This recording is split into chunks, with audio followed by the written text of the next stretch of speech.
What is going on, everyone? Matt here for GR Weekly. Recapping, I thought was a much better Week 10 than Week 9. Was not felt around the league, of course. Unfortunately, there was quite a bit of blowouts. We were going into this week with 6 games. I believe had a spread of, with a spread of like 9 or more. So the results we got to kind of be expected. There's some fantasy situations that are changing. We have to really think about what we're going to think about these players. It was only, just a few weeks left before we have the fantasy playoffs. We have to start breaking down what these players are, what we can get out of them, and how important these matchups are for your fantasy teams. Before we get into, make sure to follow and like both at the GR YouTube channel. Make sure to subscribe there. Make sure to follow me on Twitter at Methodical1. Make sure to check out my ranks, which will be coming out tomorrow on Tuesday around noon. Always come out early ranks for you through my Fantasy Pros link. Make sure to also follow the Twitter for Gridiron Rings at Gridiron Rating over on Twitter. And with that, let's get into it. Kicking off with the Atlanta Falcons, Dallas Cowboys. Dallas won this one 43-3. Starting on the Atlanta side. Only Seattle scores less points on the entirety of the day. That 29-point second quarter from Dallas really killed kind of anything that were going to go down on this game for them. Also, Cordell Patterson getting hurt with an ankle sprain. He's probably going to be missing the Thursday night game, it looks like, against the New England Patriots. And unfortunately for them, I'm really going to get smoked in that one as I lower this light real quick because it's blinding in my eye. Other than that, Atlanta 5 drives of less than 4 plays in this one. Good to Dan Quinn and this Dallas defense. Dallas really has been playing better defense on the year, but real revenge sort of spot for him to really showcase that this Dallas side is really put all together to be a playoff type team going into the 2021 playoffs. With that, so in terms of the personnel for the, with Patterson being out, Mike Davis was not used, Wayne Gallman saw a good amount of touches. 12 of those came in the second half. Most likely when they saw that this game was getting out of hand, Patterson getting hurt, they turned to Gallman to really carry the load for Atlanta because they knew this was going to be a completely losing effort. This was a 500 team going into the game, was not a 500 team coming out of it. Other than that, just garbage, type situation where they weren't going to get a lot of offense productive for them. This is not a good team. 2 of the last 3 games, we have to really think of this team as just a bad offense now without Calvin Ridley. They've had 215 yards in 2 of those games, combined 16 points in 2 of those games. So we have to look at now what can we think about Cordell Patterson and Kyle Pitts. Now, without Patterson on Thursday, it's just going to fall to Pitts. And, with the offense of Mike Davis, Olamide Zaccheaus, Tajay Sharp, Russell Gage, this is not a quality offense. I do not like the Atlanta Falcons in that game. I'm really trying to ding on what I can think about for Kyle Pitts for the remainder of the season. It's going to come up, but we have to start thinking of these tight ends, and I think in a little bit of a different light. There's only a few that can really truly treat as must-start, locked-in options. Kyle Pitts is not going to be one of them. Guys like TJ Hawkinson, guys like Darren Waller, these are also going to be in consideration for guys I'm going to start moving down my ranks because I don't think they're in offenses or in situations where they're being featured or being in spots where they can get good offensive production in terms of what we think of them as a player. Over on the Dallas side, look, the one game didn't really matter for Dallas that much. Came back in roaring fashion. But 2 things we really need to look at from this team. One, just like in the Charger situation we're going to talk about in just a little bit, Amari Cooper is not on the same level as CeeDee Lamb, and neither is Mike Williams to Keenan Allen. Cooper, kind of a mid to low wide receiver too. I really like this optimism that I have for the Dallas offense as an entirety. But Lamb is up here and Cooper is down here. They're no longer going to be in the same realm of possibilities in terms of what I can think of as players. Other than that, we talk about the second point, which is Michael Gallup returning, what he really changes for this team. It does hit on the other receivers, as in some sort of respect. But Schultz. It was really strange to see Schultz lead this offense in terms of snaps played, but seeing the amount of targets that he did, there's 2, I believe just 2 in the game, could be a little wonky as in terms of how everything played out because of how they didn't need to really be competitive in the second half due to their first half prowess. But I think Cooper and Schultz need to be looked at as Schultz's lowest target share since week 2. Does kind of coincide with the return of Michael Gallup. Something to really look out for with just a lot of tight ends. It was very strange. We went into this week. I remember saying a few times that I thought this was a very deep tight end week for ranks. And I come out of it saying, okay, there's like 6 guys I like. So I'm going to stop trying to be too optimistic for that position as a whole. Moving on to the Buffalo versus the New York Jets. Jets we're not very competitive in this one. Losing 45-17 is going to be kind of a theme this week. Big total differentials. But hey, if you started the Buffalo Bills running back, cool, you got a touchdown out of this as they all scored, which led to pretty poor days for Emmanuel Sanders, Cole Beasley, which were really just flex receivers anyway. They're hard to really nail down exactly when they're going to be having their big days or not. But really good to see that Stephon Diggs and Josh Allen have their connection back. 162 yards in this game. But for the pessimistic side, Knox, most snaps of all Bills offensive players, and comes down with only a single catch. One of it is a plethora, again, of bad tight end performances. Over on the Jets, the 2 touchdowns they do get in this game came from Moore and Carr, but that was when the game was well in hand, and I don't really want to play too much into what I think about Elijah Moore. Sort of trying to forecast that he's going to be on the upswing. Michael Carter remains really the only Jet player. And it's pretty much like I'm a broken record at this point. It's Carter. They're giving him a ton of work. 20 touches in this week, 6 straight weeks of 13 touches or more. Team is bad. Team's going to be bad for the rest of 2021. There's a team that's geared for 2022 and onward. I don't necessarily know who's going to be the quarterback for them this week coming up or the week after. But for right now, I don't think it particularly matters. It's Michael Carter that I want to start from this offense. Crowder, Davis, Moore, they all mix in if you have to have them or you need to start them in like maybe a dynasty format or anything like that. But this is redraft. We're trying to talk about them weekly. I don't like these Jets. We're never going to like these Jets. It's just Carter. New Orleans versus Tennessee. Tennessee winning 23-21. I don't really think we're going to need to see much more of Taysom Hill, apparently. If this was what they thought for having a big package for him and he's going to be a huge beneficiary of this offense for this week and be a big involvement in their offense, a good Simeon game. Hill, who reports we're going to factor in massively, has 6 touches. I don't know if it's ever going to happen for Taysom Hill this year. They went with Jameis Winston to start. They're going with Simeon here. I don't understand why they're going to give him the contract. They did not start him because I thought he was going to be a good fantasy option. But now I don't know if he's going to be that guy ever for them this season. And I think that's kind of somewhat disappointing for what I think he could be as a player in terms of his athleticism. But it's neither here nor there. But who didn't have 6 touches was Mark Ingram.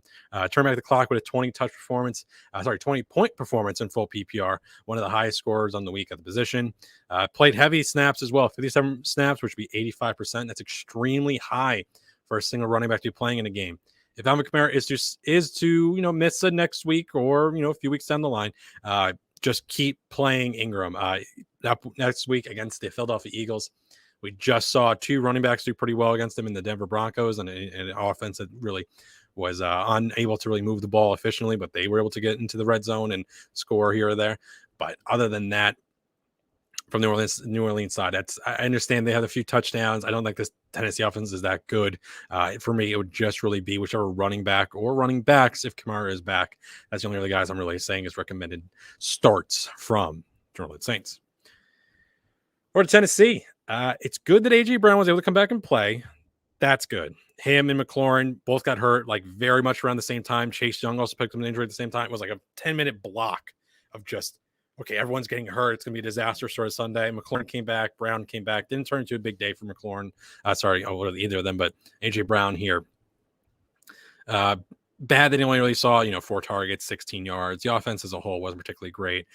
Some overall scoring, possibly helped by the referees in the end zone. I have a Saints fan. He was not very happy with the referees. He thinks they're always out to get the New Orleans Saints. Neither here nor there. But without Julio and Henry, this offense just seems extremely bland. Backfield is just a 3-headed monster at this point.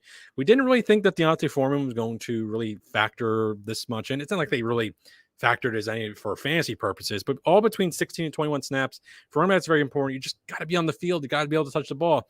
And if they're going to have all 3 of them play into the sort of sense and not even be efficient with it, that you don't need to start any of them. You don't even need to roster any of them.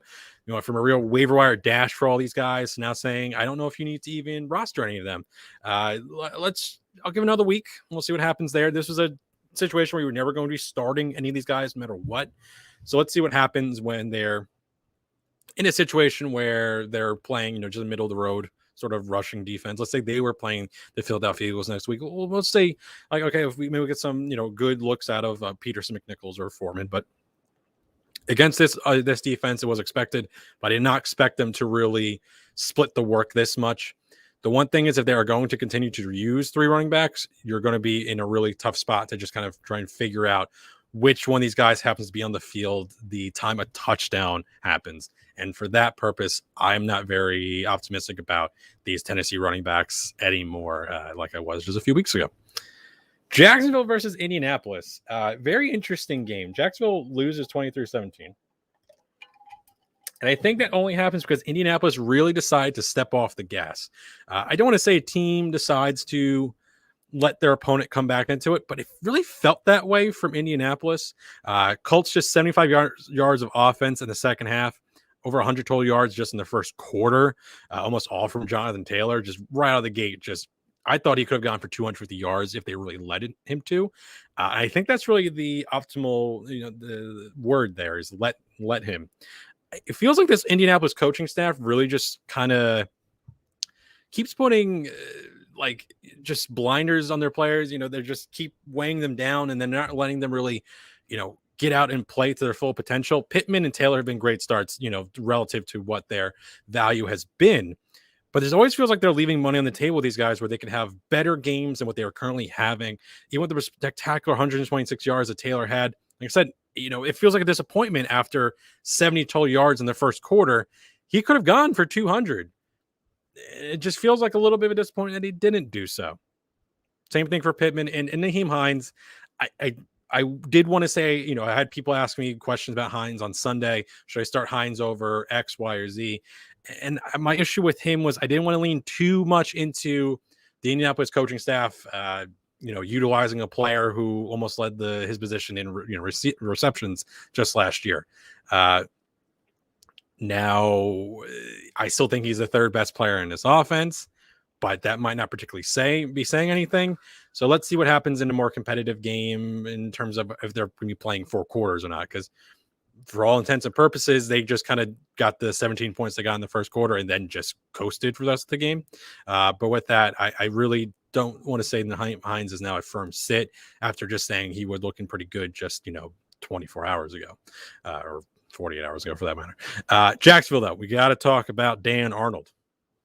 Because Dan Arnold from week 5 on has been the best receiving option for these Jacksonville Jaguars. Targets, receptions, yards. He's leading all 3 for him, Shenault, Jones, and Agnew.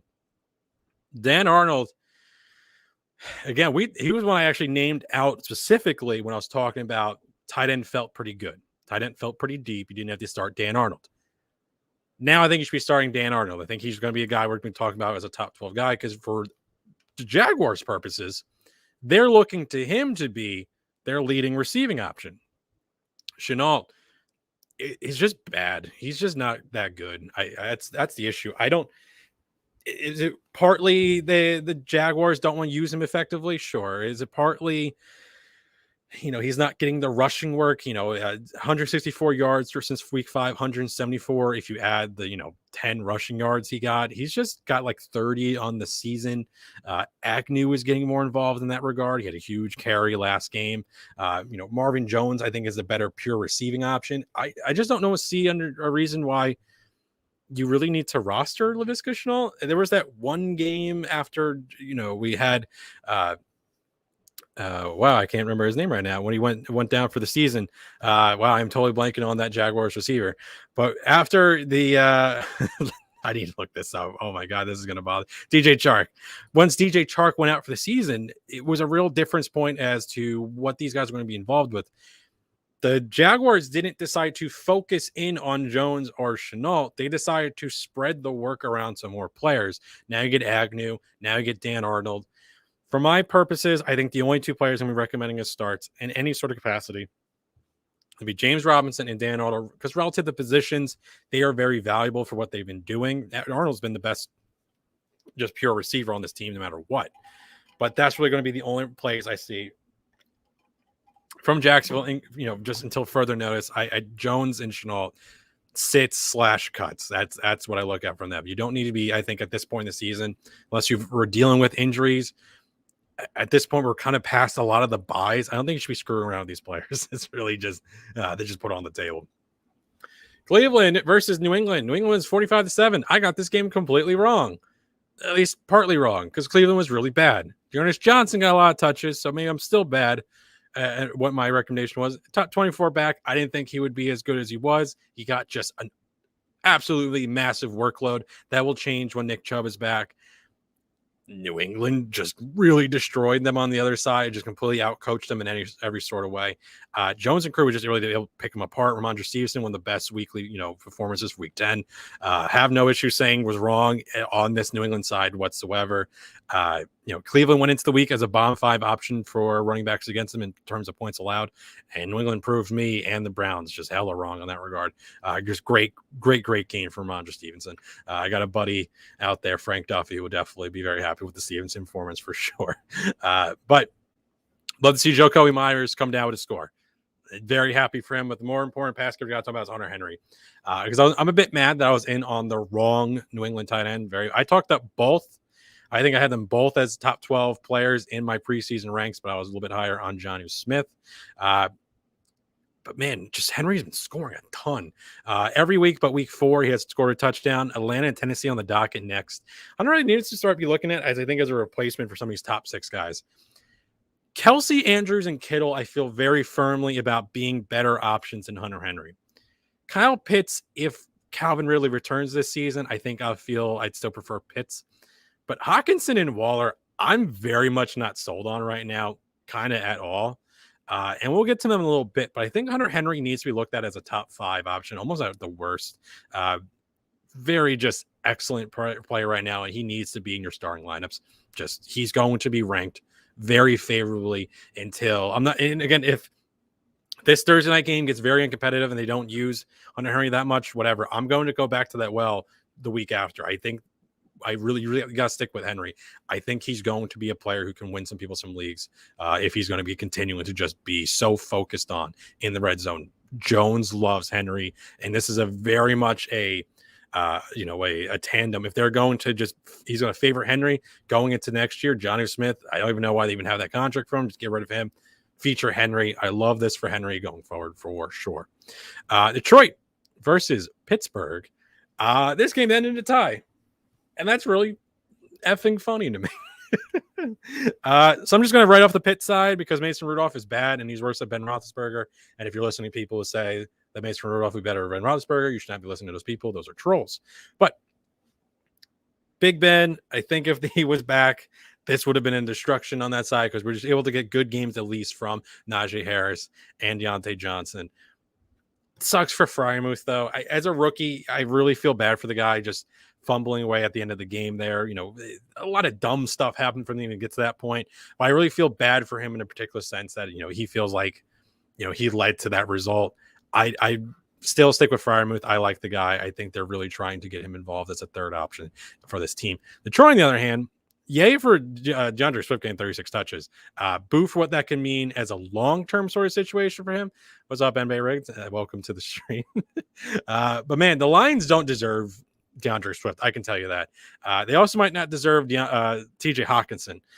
For a player with the idea that he's going to be a difference maker on your roster, when we were drafting tight ends out of the preseason, the first 3, you were really trying to say these are some of the best players on my team, Waller, Kittle, and Kelsey. The next 3, you were trying to say, like, these are going to be luxuries for me. I'm going to not go with the wide receiver 2, another running back. Hockenson and Andrews and Pitts. I feel like I nailed the one. I was really high on Andrews, and Andrews I think is going to be firmly in the top 3 for me going forward. But Hockenson and Waller, these teams are just not using them correctly, or they're just bad, especially in the Detroit sense. He should not have one target in this game. That is inexcusable. I know Goff is bad. I know this team is bad. But it's a bad team if you're not also utilizing your players correctly, and then you're just being stupid. So this one really, really frustrates me. I'm going to start dropping Hockenson down my ranks. I'm going to start dropping Waller down my ranks. We'll get to Waller as also in a second. But Detroit, at least they're not going to go winless this year. And I do feel bad for them. They've had a lot of opportunities to win, and it's just not happening for them, and I really feel bad. Tampa Bay versus Washington. Washington wins this game, 2019, so cool for them. All talking heads on TV will probably call this like a gutsy win because of all the injuries they had to deal with, and then come back and really we do have a question. Did Detroit blow this game, or did Detroit was competitive? No, Pittsburgh blew the game. They didn't. Mason Rudolph's bad. They let way too much rushing production from DeAndre Swift. Again, Swift is a very good player, and they have a very good offensive line. But when you have Jared Goff not being able to complete just like any sort of passing work, you need to just kind of sell out to stop the run. And they should not have been in this situation. If they had Big Ben or just any competent quarterback, they're not tying or losing this game or whatever. No, I really put this on Pittsburgh, and I kind of put this on Mason Rudolph just being garbage. All the time, again, all the talking heads will say this was a gutsy win. Chase Young out for the year with the ACL tear. I hate that. McLaurin left, came back, no collarbone scare, at least there. Ricky Seals-Jones hurts his hip. He's week to week. Taylor Heineke, he just continues a streak of also not being very good. Unable to complete a pass for more than one score, it seems like for the 5th straight week. And of course, Antonia Gibson has his absolutely best week, most heavily used game of the season against an amazing Tampa Bay run defense. And looking, putting all us people who rank and say any sort of advice that we're all idiots for trusting McKissick over Gibson or trusting any sort of player. Now, if they give hope to give Gibson more work after this is great. But if you're going to screw around with us and put Gibson out there in a great spot against Tampa Bay and then him to disappear after this, then I hate you, Ron Rivera, and I just want to let you know. Other than that, we hope that Logan Thomas will be back soon. We have hope that Curtis Samuel will play this year. And again, that's really been the bummer for Washington. They have not had their full complement of players. They've just tried to do with what they have, and it's not a lot right now. McLaurin can't carry this whole team. Antonia Gibson, I would love to be more involved and be more effective out there. But in terms of other receiving options, Heineke, it looks like he's going to be playing the rest of the year. But who's to really say exactly what's going on with Fitzpatrick? I heard that the injury there's some sort of controversy around it anyway. But other than that, it looks like we're going to be stuck with this Washington team, and a great win for them over Tampa Bay. But again, I give it to Washington for being one of the worst pass defenses, limiting this team to under 250 yards, 250 passing yards, 250 total team yards. The giant 10-minute plus drive, I think, was the real killer for them. Washington has 40 minutes of possession in this game, and that's what leads to pretty down fantasy days for the Buccaneers. It's annoying, but not unsurprising that Godwin led the receivers and targets just because it's Tampa Bay, and we can never really know what's going to happen with them week to week. This is just what happens. Mike Evans felt like a player who could have gone and scored 30-plus fantasy points in this matchup, and of course, the Buccaneers lose the game. They don't even cover, and everything's bad. But Fournette, Evans, Godwin, you're still starting. You still love them. Again, it's a bad situation that plays out, but I'm not downgrading Tampa Bay. Some people, again, I kind of really hate when like single games happen and a team just ends up losing, and there was no sort of streak behind that to really say that like, oh, this team's on the downturn. Like the Chargers, we'll get to in a second. The Chargers offense, I'm worried about. I'm not worried at all about Tampa Bay. I am worried about the Chargers. When we get to the Chargers, I'll say why. But good game from Washington, bad game for Tampa Bay is what it is. Carolina versus Arizona. Carolina wins for 34-10. No Hopkins, no Murray. Bad play. McCoy couldn't really do much. 3 of 12 drives had any real momentum. Good Connor gets his score. We like that. But other than, really Arizona is putting this one in their pocket. They're just saying, hey, we want Murray back. We want Hopkins back for week 11 against Seattle. This is not really a spot to really be super, like over the fence about Arizona. They don't care about this game. They care about the divisional game. We'll go look to that. Over on Carolina, though, Cam is indeed back. Should expect to ramp him up through the week to start in week 11. He was used by the goal line, in a bunch of different ways because of his physicality.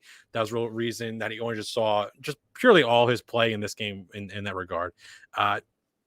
It might be a downgrade for Christian McCaffrey if we're going to see carries out of Cam at the goal line. For a few years, the best goal line back for multiple teams Cam has played on has been Cam Newton. We saw that with New England. We saw that in the past before Christian McCaffrey got there with the Carolina Panthers. McCaffrey, though, just has an insane workload. 23 touches here, smashes without even getting in the end zone. Number one fantasy player. I'm just scared anytime he touches the ball right now. They're just going to grind him into absolute dust. And Really worried about what that means next year. I don't think there's a consensus 1.01. It's McCaffrey in terms of talent, but I'm just really worried that he's going to have an issue, or we might see him go the way of Todd Gurley, and I hate that. And Robbie Anderson revival and what DJ Moore with the down game. I know Arizona wasn't able to do anything to keep this game competitive on the other side. Let's see what happens with a full week of Cam. If Robbie Anderson is indeed going to be a thing, I love that. But let's wait and see. Cool touchdown, great, love to see it. But we'll hang on. We'll hang on for that one. Minnesota versus the Chargers, though. Minnesota wins 27-20, and really not much to talk about on the Minnesota side. Cool, Dalvin Cook got a rushing touchdown. He has 4 of those on the year. Not much rushing production from him. He feels like the guy who always gets stopped right at the 1-2 yard line. Happy to finally get in there. Jefferson is amazing. Thielen, you're unhappy if he scores, doesn't score here. Cousins is a perfectly fine quarterback. Minnesota, hands clean, right? Chargers, though. Chargers got to talk about. 4 of the last 6 games under 225 yards passing. This coincides with the falling of Mike Williams out of favor. This is a team that was 4-1, now 5-4. Allen is really the only player in this stretch that I think is either at or above, and I think it's above now, in terms of what we thought from them from that early stretch. This was a team out of the gate that was on fire. I said 4-1, and now they have just kind of felt worse and worse every single week. Austin Eckler is not even, absent from this. He's not getting, 100-plus total yards games. It was a goal line scored, or Larry Roundtree, who had an excellent touchdown dance. But I'm worried this offense is just overall broken. Justin Herbert, I need to not be constantly ranking my top 5, because this is an offense that is designed to look like an offense that can be a Super Bowl contender, and they're kind of just not playing up to that snuff.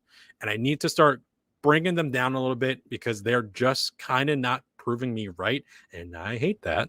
So we need to just say Allen, Love, no real change on him, but everyone else. Mike Williams, I ranked as a wide receiver 2 this week. He's going to be that or worse. Eckler, I don't think I'm going to have in the top 5. And neither am I going to have Justin Herbert. They've had a pretty good fantasy schedule, and they're just not really getting super great production out of it. And Lombardi, I really liked going into the year, because I thought he was going to unlock Eckler and Allen.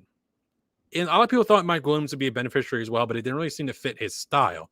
Because again, he's just been a player that there's just been, target deep, will have the big games, will have dud games, whatever. And unfortunately, all his big games came all in a row, all at the beginning of the season, and we're not getting the amount of targets. Like I said, yes, Mike Williams not getting 5 more 6 targets. Why? Keenan Allen, the routes that Allen runs and the way he plays as a player, he's the best route runner. He's got great hands. He's always going to create space for himself. Mike Williams is just not doing that. And if he's not getting force-fed looks, and he was just getting big sort of catch opportunities in the first few weeks, all his big games, because he's a guy who just lives on big games. When it happens, he's awesome. When it doesn't happen, he stinks. They all happen all at once. They weren't spread out. Like in years past, Mike Williams could have like a 3-game stretch of being bad, and he'd go out and have like a 30-point game, and then he'd be bad, and then, oh, cool, another good game, and then not happening for a month. This time, all those big games happen all at once. Now we're seeing all the bad Mike Williams. He's good when he's good. He's bad when he's bad. And you're going to look at him, I think, in a different light. He's no longer going to be a player that I'm ranking or thinking of as a top 12 receiver. And that's really all there is to it. Keenan Allen has really just showed that he has a very safe route tree, and they're just going to utilize him in different sort of ways. So just, he's a very easy production. The routes he runs always gets him right on the other side of the first down. And he's always a guy that's going to pick up those catches in contested sort of situations. Coaches are going to love that. And that's unfortunately where they are, unfortunately, with the LA Chargers. Wanted to keep this under a half hour. We're going to fail on that one, is what it is. But Philadelphia versus Denver. Philadelphia wins this game 30-13. I love the Devonta Smith breakout. I had some questions right at the line about Judy versus Smith. I'm happy I went with Smith, and I'm happy that guy out there. Hope he's listening, and hope he had a good win with Devonta Smith with his big game. Love that, Denver really can't stop either running back here. And unfortunately, besides Gainwell, we'll forget Gainwell.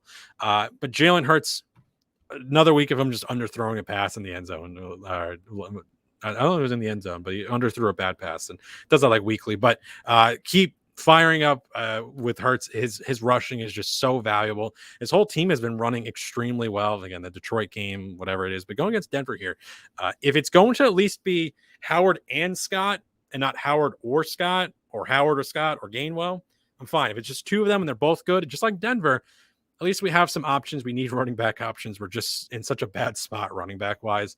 But as long as it's not the three of them, Dallas Goedert has not been having a super great time without Zach Ertz, but I'd not really say he's out of the top 12.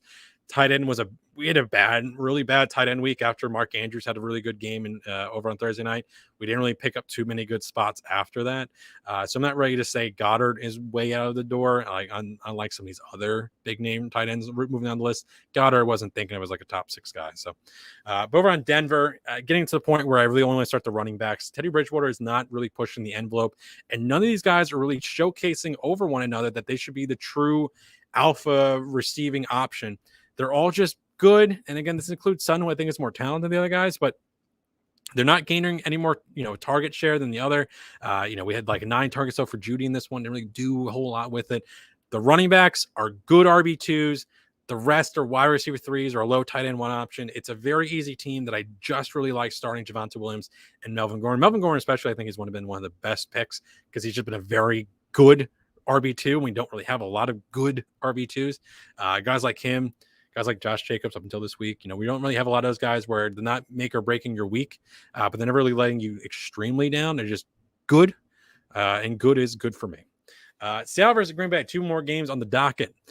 Green Bay wins 17-0. Only team to get shot on the day. Seattle Seahawks. Just kudos to the Packers secondary for real. Just, corralling them all night. Wilson, some people were saying, was he rushed back? Does his finger bother him that much? Was it because of the cold? Was it because of the wrapping on his finger? Who's to say why they weren't really able to go out and just, produce in any sort of light?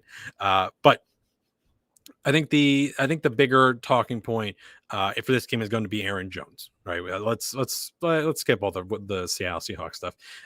Packers, Jones missing the big injury. He's going to be out for 1 to 2 weeks with an MCL issue. So Packers have an extremely late bye. They have a bye week in week 13, right? Now, playoffs this year for most leagues is going to be 15, 16, 17. We're probably going to skip week 18, right? Just like years past where it's 14, 15, 16. So at least you get 1 week back at the worst. Because let's say he's out next week for week 11. Let's say they keep him out for week 12, keep him out through the bye, back in week 14. Right? 11, 12, 13. Yeah, 14. Okay. Math's hard. The NFC is very competitive towards the top. And I like to think that with only there being 1 team that gets a bye, that the Packers are not going to. Now, they have the luxury of having a very, very good running back behind Aaron Jones. But if there's ever a spot where, he missed the big injury and he's going to come back, at the very least, they might not hold him out through the bye. I prefer to do that. We've seen players come back too early and then they just miss more time. So with him, I'm not particularly, disappointed if he's out until week 14. But just as something, if you are a Aaron Jones manager, just to keep in the back of your mind, you might not have him for 3 weeks instead of the 1 week number. So just kind of something to think about.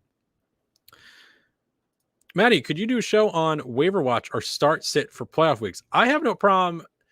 So coming up, I'm going to not have class, right? So the next few weeks are going to be a little busy or less so. Next week, I actually have off because of Thanksgiving break. And then I wrap up classes pretty early in December. So in December, we're going to be well into playoff sort of run. I might pick up some more work doing stuff here for Gridiron Ratings in that time. I don't want to say anything concretely right now, but I'll definitely keep it in the back of my mind for sure, because I just don't know exactly what my whole schedule is going to be, if I'm going to be doing anything on the side when I do have break from college, because I got the other semester come up in the spring, which I still have to set my classes for, but that's neither here nor there. But back to AJ Dillon and Aaron Jones. And again, if AJ Dillon is out there, he should not be on your waiver wire. But if he is, you drop all the fab you have. As long as AJ Dillon is starting, that is a player who's going to very much help you win your weeks. So if you have any sort of fab, it doesn't matter the number, put that on AJ Dillon and hope you get him. And he's undoubtedly the number 1 waiver wire pickup on the week. He just should not be available. But if he is, kudos. And let's wrap it up with Kansas City versus Las Vegas. Let's get this done in less than 5 minutes. Kansas City wins 41-14. You should all be thanking me where I ranked Mahomes, which was last on Fantasy Pros, item QB 12. He proved me wrong. Good for him, bad for me. But the other Chiefs I ranked absolutely correctly. Hill was like top 4, Kelsey number 1. They all great games. They made one of my teams with my dad 0-10 that I don't want to talk about. But Mahomes and co. If this is back to Kansas City Chiefs, do whatever you want against opposing defenses. You're the best offense in the league. Great. We can just get that and move on.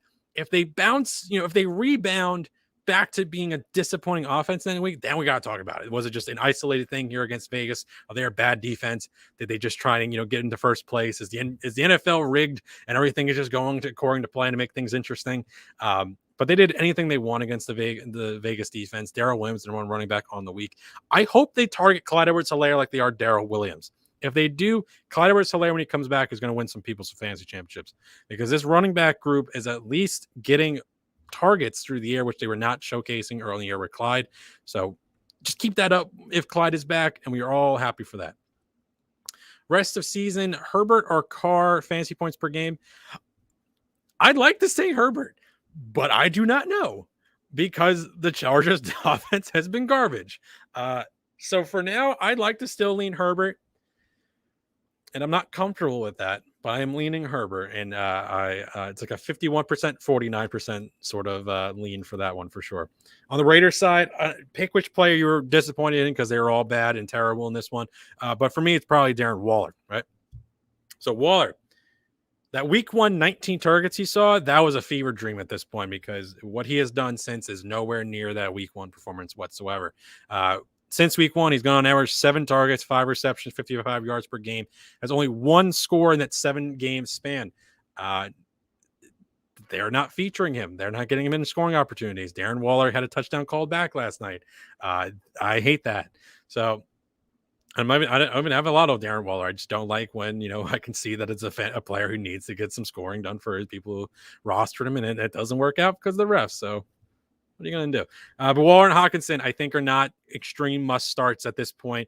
Same with Pitts without really. Their offense are just bad enough for not featuring that you don't have to lock them in as weekly options. And let's get on out of here because I got some Halo to play because it came out today for over on the Xbox. So I want to get to that. I want to play with my friends. I want to hang out. I want to watch this Monday night game, San Francisco and the LA Rams, back on Wednesday. And tomorrow, make sure to take a look for my rankings. They're at around noon. Go to the link on my Twitter at Methodical1 to get to the pinned link to give you all my weekly rankings. With that, if it's the first time or last time you spent your time with me, I appreciate it as always. Make sure to like, subscribe, follow me, follow the Twitter for Gridiron Ratings at Gridiron Rating, no S. And with that, if you have any Monday night games and you still need me wrapped up, good luck with that. We'll see you back here on Wednesday